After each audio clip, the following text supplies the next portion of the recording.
बोलो सच्चिदानंद भगवान की जय, सनातन धर्म की जय। कृष्णं वंदे जगत गुरुम।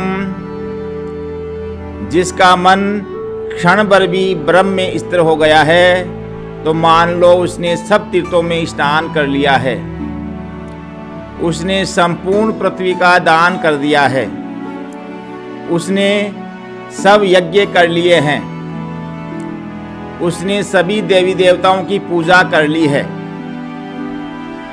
चक्रों में स्थिर हो गया है ये नहीं कह रहा हूँ, जप में स्थिर हो गया है ये नहीं कह रहा हूँ, किसी लोक परलोक में स्थिर हो गया है ये नहीं कह रहा हूँ, किसी प्रकाश में स्थिर हो गया है नहीं। मन तो कहीं क्षण भर को स्थिर हो ही जाता है, फिर भी बहुत कम अवसर है जिसका मन स्थिर होता है। मन निर्विचार हो जाता है, पर मन ब्रह्म में कैसे स्थित हो इस पर विचार करना है। मेरा मन पुत्र में, पुत्री में, माता में, पिता में, गुरु में, संत में गया इसका मालूम पड़ता है। मेरा मन लोभ में गया, किसी चोरी करने में गया ये भी मालूम पड़ता है। मेरा मन मंदिर में गया, देवताओं में गया ये मालूम पड़ता है, क्योंकि इनको हमने फोटो से जाना है। पर आपका मन कभी ब्रह्म में गया हो शायद ये नहीं जानते हो।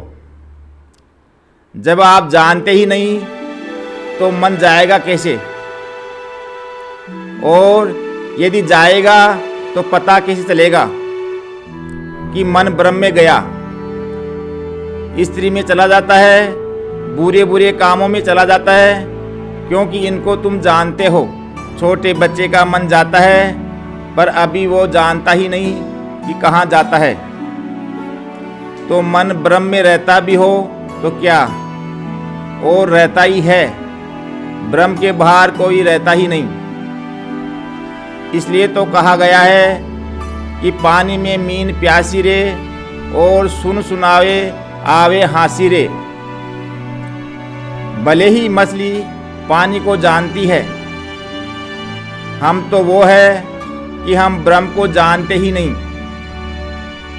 मन कहाँ जाता है, आकाश में गया, चंद्रमा पर गया, इस शहर में गया, उस शहर में गया, पर ब्रह्म को नहीं जानते हैं। इसलिए तुम कोशिश भी करो तो भी तुम्हारा मन ब्रह्म में जाने का सवाल ही नहीं है, क्योंकि आपका मन वहीं जाता है जिसको देखा हुआ है।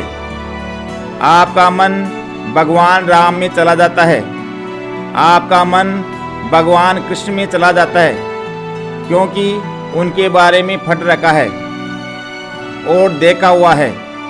इसलिए पूजा देवी देवताओं की बन जाती है। मैं कहूँ आप ब्रह्म की पूजा करो, कैसे करोगे, तुम्हें आती ही नहीं है। बिना गुरु के परमात्मा का पता ही नहीं चलेगा। जैसे एक मछली है, उसको गंगा स्नान कराए तो कैसे कराए, क्योंकि मछली केवल पानी को जानती है, गंगा स्नान को नहीं जानती। किसी जानवर को बहन भाई के रिश्तों का ज्ञान कराओ, कैसे कराओगे, क्योंकि उनके यहाँ बहन भाई का कोई रिश्ता होता ही नहीं। बहन भाई, माता पिता, गुरु का रिश्ता केवल मानव जीवन में है, क्योंकि धर्म की संस्कृति केवल मानव जीवन में है। यदि कोई मनुष्य संस्कृति विहीन होता है तो वह इस मानव जीवन में भी जानवर है। आत्मा का ज्ञान, आत्मा का ध्यान, ब्रह्म का विचार केवल मानव जीवन में ही हो सकता है। आत्मा की पूर्णता है कि तुम ब्रह्म हो। तुम ब्रह्म हो इसका अर्थ ये नहीं है कि तुम ब्रह्म हो और दूसरा शैतान है। तुम ब्रह्म हो इसका अर्थ है कि तुम सब कुछ हो। जो सब कुछ होता है वही ब्रह्म होता है। उदाहरण के लिए एक मिट्टी का घड़ा कहे कि मैं बड़ा घड़ा हूँ, ये छोटा घड़ा है, मैं श्रेष्ठ हूँ, ये श्रेष्ठ नहीं है। इस विचार में अभिमान रहेगा। पर एक गधे ने कहा कि मैं गधा नहीं, मैं मिट्टी हूँ। मैं मिट्टी हूँ तो सब गधों में मिट्टी है। इस तरह मैं आत्मा हूँ, मैं ब्रह्म हूँ। इसका मतलब है कि सब ब्रह्म है। इसलिए तो कहते हैं हरि व्यापक सर्वत्र समाना, प्रेम ते प्रकट होई में जाना। सीताराम मैं सब जग जानी, करऊँ प्रणाम जोरी जुग पानी। मैं ब्रह्म हूँ तो जगत भी ब्रह्म है। आत्मा ही वेदम सर्वम, ब्रह्म ही वेदम सर्वम। सब गोविंद है, सब गोविंद है, गोविंद बिन न कोई।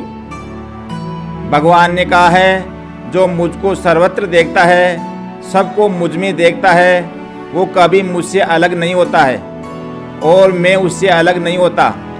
इसलिए बिना गोविंद के कोई है ही नहीं। गोविंद तो अस्तित्व है, बाकी सब गोविंद में ही दिखते हैं। जैसे एक मिट्टी में अनेक बर्तन बनते हैं, बर्तन अलग अलग होते हैं पर मिट्टी सब में एक है। मिट्टी से अलग कोई नहीं है। इसलिए आत्मा से अलग, ब्रह्म से अलग, गोविंद से अलग कोई नहीं है। इस तरह गोविंद का ध्यान करना, गोविंद का ज्ञान करना और जीवन को धन्य करना।